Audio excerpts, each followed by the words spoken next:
Join me as I talk about my sewing plans for these beautiful fabrics. Hi everyone, my name's Sarah. I'm a mum and a teacher living in Melbourne, and I love sewing and knitting in my free time. Today I'm going to talk about my plans for the month, including 2 blouses and a quilt coat that I'd love to sew. One of the reasons so many people are talking about blouses at the moment, of course, is the Sew April Blouse Challenge, which happens this month, which is a challenge run by Tamlin from Sewn on the Tyne and Gabrielle from Cloth Edit. This challenge has been running for a number of years. I think this was the very first challenge I entered back in 2021, and it's a very popular one. A lot of people enter. So I have 2 blouses I'm planning to make this month. One of them I've never made before, and one of them I have. I'll start with the one I have made before because it's also the one I'm wearing, and that is the Patina Blouse by Friday Pattern Company.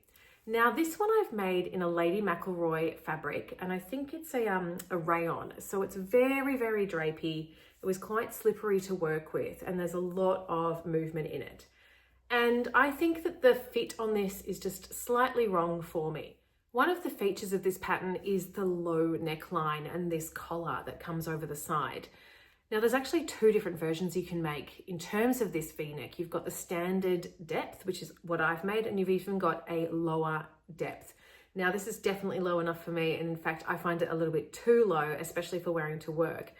In fact, to get it to a point where I feel comfortable, I almost have to lift it up to a point where the back then feels a bit low. So it's probably a combination of the size that I made, which was size large, which does align to my body measurements, but also the fact that the fabric is so drapey. You can make the patina with short sleeves or long sleeves. I have made a short sleeve version in the past, which is really great for the summer, but for a more formal kind of look, I love this long sleeved one, especially the way the sleeve kind of billows over that cuff. I think it's a really pretty look. So I've decided to make another patina blouse this month, but this time I'm going to size down to a medium and hope that I get a better fit.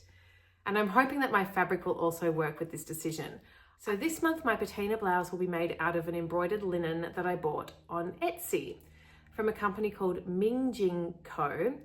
They had lots and lots of embroidered fabrics, and I loved this one. So the background, as you can see, is beige, and then it's got these really pretty flowers embroidered on it. So I'm hoping that will work for my patina blouse. I was a little bit nervous when I first saw it that it looks a little bit almost like napkins, but hopefully when I make it into a blouse, it will look like a blouse. So yeah, I just think the embroidery is really, really pretty. They also had an option from this store to get it on a pale blue background, but I wanted to go with the beige for this version. So that is my first blouse that I'm sewing up, the Patina Blouse by Friday Pattern Company. The other blouse that I've decided to sew up is one that I haven't made before, and I've actually never used this designer before. The designer is Lise Taylor, and the blouse is called the Pimpante Blouse. The thing that really attracted to me in this blouse was this beautiful yoke it's got at the front, and it's also got a yoke at the back, and it's got these gathers at the front, gathers at the back, puffy sleeves, and then 3/4 length sleeves that then have a cuff. And I just think it looks so pretty, especially this yoke detail. This one they've rated 3 out of 4 on the difficulty rating, but I don't think there's really anything I haven't done before, so I'm hoping it shouldn't be too hard. It's also got a really pretty rounded Peter Pan collar, and I just think the whole thing looks really, really pretty. So again, for this one, I wanted to use an embroidered cotton. I was keen for this one to make sure my fabric wouldn't hide those pretty details in the yoke and the gathers. So I think I've found the right balance. And again, this is from Mingjing Co. that I bought on Etsy. It came really quickly, these 2. It said it was going to take about a month, but it didn't. Probably took about a week or so. And this one is an embroidered cotton. So the first one was a linen, and this one is a cotton.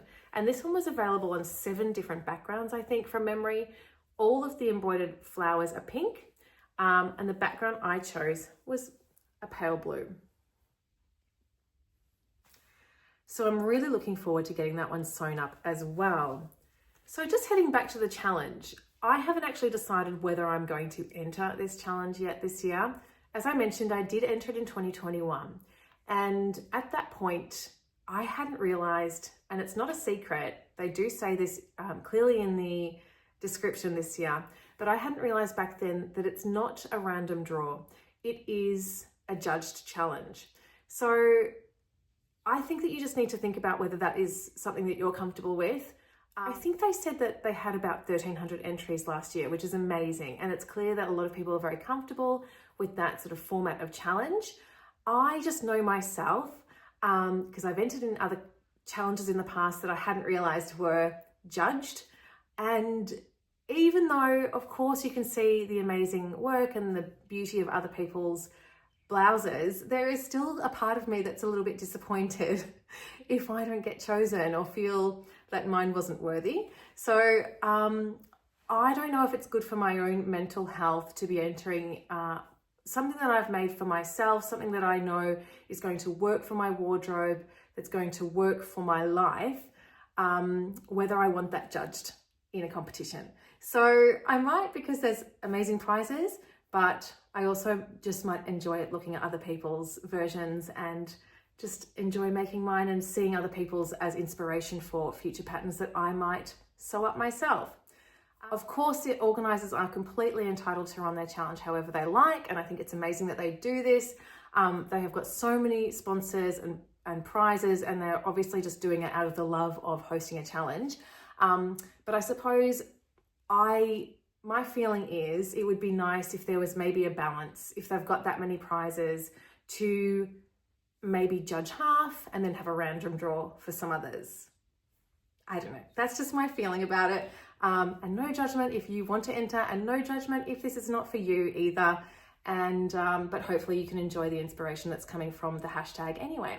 And the last thing I'm planning to make this month is the first thing I'm actually going to get started on, and that is my quilt coat. Now, this has been on my Make 9 for a number of years, and I'm finally going to do it this year. I'm making the Tamarack Jacket by Grainline Studio, and I'm going to start this week. So this pattern is specifically designed as a quilted jacket, and I have been thinking about this for so long, but it's just overwhelmed me, this idea of first having to make my quilted fabric and then cutting that up and turning it into the jacket.